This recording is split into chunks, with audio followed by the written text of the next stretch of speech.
Hello दोस्तों, तो चलिए आज मैं आपके साथ फिर से हाजिर हूँ बहुत दिनों के बाद। और आज हम दोस्तों सीजीएल का पेपर के कुछ जो जनरल अवेयरनेस है सीजीएल में जो आया हुआ था, जो सीजीएल का जो पेपर हुआ था अभी जो 2022 में अभी का जो पेपर था लास्ट पेपर, उसमें जो जनरल अवेयरनेस आई थी उसे देखते हैं किस लेवल का जनरल अवेयरनेस आया था और कैसे सवाल उसमें पूछे गए थे। आपको आने वाले सीजीएल का पेपर जब आप दोगे, अभी जो फॉर्म भर चुके हैं और उसका पेपर भी आने वाला है, ठीक है, तो उसमें काफी ज्यादा आपको हेल्प मिलने वाली है। तो चलिए दोस्तों हम स्टार्ट करते हैं और देखते हैं। ठीक है, ये प्रीवियस ईयर क्वेश्चन पेपर है, आंसर की है उसकी। ठीक है, तो देखिए यहाँ पे दिया है, पहला क्वेश्चन था पंजाब में निम्नलिखित में से कौन सा त्योहार खालसा पथ के गठन के उपलक्ष्य में मनाया जाता है। ठीक है, खालसा पथ के गठन के उपलक्ष्य में कौन सा त्योहार यहाँ पे मनाया जाता है वो हमें बताना है। ठीक है, तो यहाँ पे जो वैसाखी त्योहार है वो खालसा पथ के गठन के उपलक्ष्य में मनाया जाता है। ठीक है दोस्तों, तो चलिए नेक्स्ट क्वेश्चन को भी देख लेते हैं। नेक्स्ट क्वेश्चन यहाँ पे जो दिया है वो दिया है, देखिए यहाँ पे दिया है कि जून 2022 में केंद्रीय प्रत्यक्ष कर बोर्ड के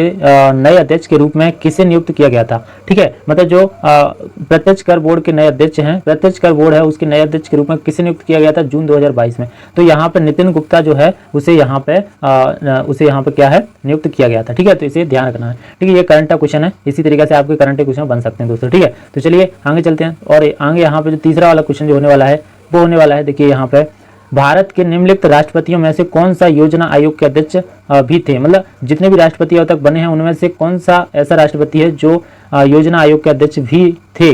ठीक है, तो यहाँ पे जो प्रणब मुखर्जी हैं वो एक ऐसे राष्ट्रपति हैं अब तक के जो योजना आयोग के अध्यक्ष भी रहे थे। ठीक है, उस समय। तो चलिए और आगे देखते हैं। और आगे देखिए चौथा जो क्वेश्चन आपका होने वाला है वो होने वाला है, देखिए अंतर्राष्ट्रीय अहिंसा दिवस कब मनाया जाता है। तो यहाँ पे 2 अक्टूबर को। तो आप ध्यान रखना, दिवस तो हर पेपर में पूछा जाता है एसएससी की में, तो दिवसों को आप अच्छे से कर लें। तो अंतर्राष्ट्रीय अहिंसा दिवस 2 अक्टूबर को मनाया जाता है। ठीक है, तो अगला क्वेश्चन यहाँ पे अगर मैं देखें, अगले क्वेश्चन की बात करें तो देखिए यहाँ पे जो अगला क्वेश्चन होने वाला है वो होने वाला है रिक्त स्थान है कि सरकार द्वारा एक ऊंट संरक्षण और विकास नीति की घोषणा की गई। ठीक है, मतलब जो सरकार है उसके द्वारा क्या है, एक ऊंट संरक्षण और विकास नीति की घोषणा की गई। वो कौन सी सरकार के द्वारा की गई थी, ऊंट संरक्षण और विकास नीति। तो ध्यान रखना, ऊंट संरक्षण कहाँ चलेगा, ऊंट संरक्षण राजस्थान में चलता है, ऊंट वगैरह चलते हैं। तो ये तो काफी सारे बच्चे सही भी लगा के आए होंगे इसे, तो इसका राजस्थान होने वाला है। ठीक है, तो आगे देखते हैं और आगे अन्य क्वेश्चनों को भी देखते हैं। ठीक है, तो यहाँ पे जो आपका छठवां जो क्वेश्चन है वो है स्वतंत्रता के अधिकारों में सबसे प्रमुख अधिकार है। मतलब स्वतंत्रता के अधिकारों में सबसे प्रमुख अधिकार कौन सा है, तो वो है जीवन और व्यक्तित्व स्वतंत्रता का अधिकार। जीवन और व्यक्तित्व स्वतंत्रता का अधिकार जो अधिनियम यानी जो संविधान का अनुच्छेद 21 है उस 21वें में दिया गया है। ठीक है, दैहिक स्वतंत्रता का अधिकार, तो ये वही है कि स्वतंत्रता के अधिकारों में सबसे प्रमुख अधिकार है जीवन और व्यक्तिगत स्वतंत्रता का अधिकार। ठीक है, तो चलते हैं और आगे देखते हैं। आगे यहाँ पे देखिए आप देख सकते हो 7वां जो क्वेश्चन है, निम्नलिखित में से किस भारतीय शास्त्रीय संगीत में सरोद सम्राट के नाम से जाना जाता है। मतलब जो सरोद सम्राट हैं, सरोद सम्राट, वो सरोद सम्राट कौन है इसमें, तो देखिए सरोद वादक जो होते हैं ना, जहाँ तरीके से आप देखोगे खान ही अली खान ही होते हैं। ठीक है, तो यहाँ पे वास्तव में यहाँ पे 2-3 ऑप्शन सेम दिए होंगे, दो ऑप्शन, लेकिन यहाँ पे इतना तो आपको याद करके आना है। तो यहाँ पे सरोद सम्राट जो है वो है अमजद अली खान। ठीक है यहाँ पे, तो चलिए आगे बढ़ते हैं और आगे यहाँ पे देखते हैं। इनको आप जरूर करें। यहाँ पे जो सरोद वादक या जो वादक होते हैं ना, बांसुरी वादक, ठीक है, तबला वादक, तो इनको आप जरूर करके ले जाएं, एसएससी ने जरूर पूछता है। ठीक है, तो चलिए यहाँ पे अगला क्वेश्चन देखते हैं। अगला यहाँ पे दिया था, देखिए कि किए गए कार्य की इकाई क्या है। ये फिजिक्स का है, ये क्या का है क्वेश्चन, फिजिक्स का क्वेश्चन है। और यहाँ पे दिया है किए गए कार्य की इकाई क्या है। तो किए गए कार्य की इकाई क्या है, जो कार्य किया जाता है वो उसे जूल में नापा जाता है। तो यहाँ पे इकाई है जूल। ठीक है, तो चलिए आगे देखते हैं और आगे हम यहाँ पे देखेंगे। यहाँ पे जो अगला क्वेश्चन दिया है कि रामकृष्ण मिशन के समाज सेवा और निस्वार्थ कार्य के माध्यम से के आदर्श पर बल दिया गया। मतलब किसके आदर्श पर बल दिया गया था, तो यहाँ पे मोक्ष के आदर्श पर बल दिया गया था। ये आपको ध्यान रखना। ठीक है, ये थोड़ा वैसा क्वेश्चन आ गया। ठीक है, ऐसे एसएससी दे देता है। ठीक है, और ये हमारा साइंस का क्वेश्चन भी आ गया है कि गोल्जी काय में परिपक्व भाग कैसा होता है। गोल्जी काय में जो परिपक्व भाग होता है वो उत्तल की तरह होता है। ठीक है, ना वो गोलाकार होता है, ना उत्तल होता है, ना द्विअवतल होता है, वो एक उत्तल की तरह होता है। ठीक है, गोल्जी काय में परिपक्व भाग। ठीक है, तो और देखते हैं। और यहाँ पे जो 11वां क्वेश्चन आया था वो आया था कोयले का जलना का एक उदाहरण है। कोयले का जलना किसका उदाहरण है, तो यहाँ पे ये केमिस्ट्री में से पूछा गया था। तो कोयला जब जलता है तो वो संयोजन अभिक्रिया का उदाहरण है। ध्यान रखना, इसमें कंफ्यूजन होते हैं लेकिन वो संयोजन अभिक्रिया, काफी सारे लोग वियोजन अभिक्रिया लगा के आए होंगे। ठीक है, और चलते आगे और यहाँ पे देखते हैं। यहाँ पे दिया है पादपों में जाइलम ऊतक का भाग भोजन का भंडारण करता है। मतलब जो पादप होते हैं उसमें जाइलम ऊतक का जो भाग, कौन सा भाग भोजन का भंडारण करता है। तो यहाँ पे जाइलम पेरेकाइमा, जाइलम जो पेरेकाइमा होता है, पेरेनकाइमा, वो क्या है, भोजन के भंडार मतलब भाव भोजन का भंडारण करता है। ठीक है, तो आगे चलते हैं, आगे हम अगला क्वेश्चन देखते हैं। तो अगला क्वेश्चन यहाँ पे आप देख पा रहे होंगे कि यहाँ पे दिया, भारत में दूसरे अंतर्राष्ट्रीय योग दिवस को मनाने के लिए क्या थीम निर्धारित की गई थी। मतलब जो अंतर्राष्ट्रीय योग दिवस जो मनाया गया था उसकी थीम क्या थी, उसकी थीम हमें बताना। तो उसकी थीम थी सतत विकास लक्षणों की प्राप्ति के लिए योग।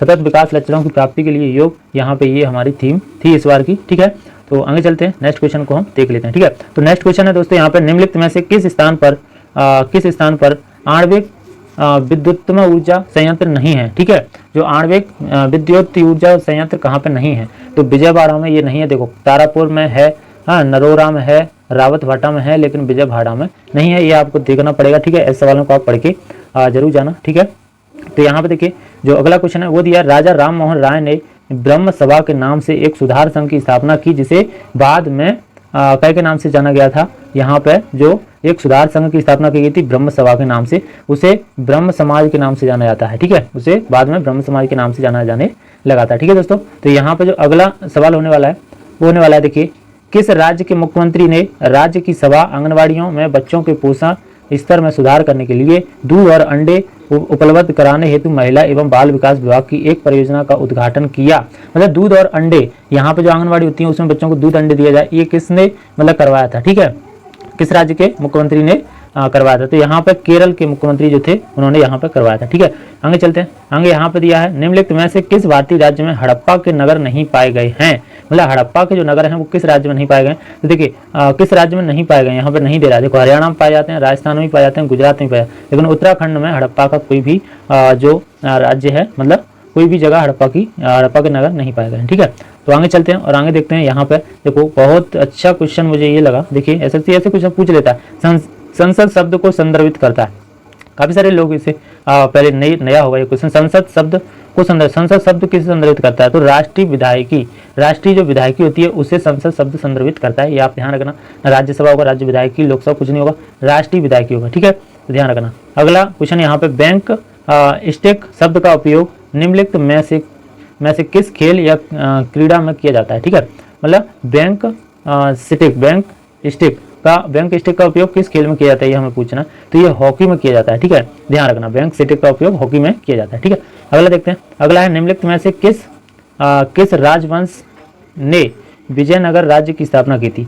तो यहाँ पे विजयनगर राज्य की जो स्थापना की थी वो की थी संगम राजवंश ने यहाँ पे विजयनगर राज्य की स्थापना की थी। ठीक है, आगे चलते हैं, आगे नेक्स्ट क्वेश्चन देखते हैं। यहाँ पे देखिए, यहाँ पे जो नेक्स्ट क्वेश्चन दिया है वो दिया, निम्नलिखित संगीतकारों में से किसने दक्षिण अफ्रीका के बांसुरी वादक बूटर केलरमैन के साथ मिलकर बनाए गए अपने एल्बम बिट्स ऑफ सागर के लिए 2015 में ग्रैमी पुरस्कार जीता था। मतलब बिट्स ऑफ सागर के लिए 2015 में ग्रैमी पुरस्कार जीता। ये काफी पुराने भी पूछ लेते हैं। ठीक है, तो ये आपको रिकॉर्ड याद रखना है। यहाँ पे रिकी केस जो थे उन्होंने 2015 में बिट्स ऑफ संसार के लिए यहाँ पे ग्रैमी पुरस्कार जीता था। ठीक है, तो आगे चलते हैं, आगे यहाँ पे देखते हैं। तो जो 22 वाला क्वेश्चन है वो दिया है, भू दृश्य पर जल, पवन एवं हिम जैसे विभिन्न घटकों के द्वारा होने वाले क्षय को क्या कहते हैं। तो उसे अपवर्तन कहते हैं। ठीक है, ऐसे भू दृश्य पर जल का या पवन या हिम जैसे विभिन्न घटकों के द्वारा होने वाले क्षय, मतलब इनके द्वारा जो क्षय होता है, इनके द्वारा देखो जल के द्वारा मिट्टी वगैरह बह जाती है, पवन के द्वारा भी बह जाती है, हिम मतलब जो बर्फ होती है उसके द्वारा भी कुछ नुकसान होता है, उसे हम अपवर्तन कहते हैं। ठीक है, आगे चलते हैं, आगे यहाँ पे देखते हैं, निम्नलिखित में से कौन सी विधि राष्ट्रीय आय आकलन की विधियों में से एक नहीं है। राष्ट्रीय आय आकलन की विधियों में से एक नहीं है, ये बताना है कौन सी विधि नहीं है राष्ट्रीय आय आकलन की विधियों में से। तो यहाँ पर उत्पाद विधि ये राष्ट्रीय आय में आती है, आय विधि ये भी राष्ट्रीय आय में आती है, व्यय विधि ये भी आती है, लेकिन बैंकिंग विधि नहीं आती। बैंकिंग विधि राष्ट्रीय आय आकलन में नहीं आती है, ध्यान रखना। ठीक है, अब है 24 वाला क्वेश्चन है, भारत में वायुदूत एयरलाइन की स्थापना कब हुई थी। देखो वायुदूत एयरलाइन की स्थापना कब हुई थी, तो यहाँ पे 1981 में वायुदूत एयरलाइन की स्थापना हुई थी। ठीक है, ध्यान रखना। चलिए अगला देखते हैं। तो यहाँ पे जो 25 वाला जो क्वेश्चन दिया है वो दिया, अनबुझा चूना, मतलब जो अनबुझा चूना होता है, बिना बुझा चूने का रासायनिक सूत्र क्या है। तो बिना बुझे चूने का जो रासायनिक सूत्र है वो CaO है। ठीक है, और बुझे हुए चूने का रासायनिक सूत्र है Ca और OH का होल ट्वाइस। यहाँ पे ये होता है अपना बुझे हुए चूने का रासायनिक सूत्र। ठीक है जी, बिना बुझे चूने का CaO है। ठीक है, तो आज के लिए इतना ही। पूरे यहाँ पे जो जितने भी क्वेश्चन थे यहाँ पे जनरल अवेयरनेस के, वो पूरे मैंने 25 क्वेश्चन करा दिए हैं। फिर मिलते हैं ऐसे किसी अगले प्रीवियस ईयर पेपर के साथ। तब तक के लिए आप आपको अगर वीडियो अच्छा लगा, कुछ सीखने को मिला हो तो आप चैनल को सब्सक्राइब करिए और वीडियो को लाइक करिए। फिर मिलेंगे ऐसे किसी नेक्स्ट वीडियो में।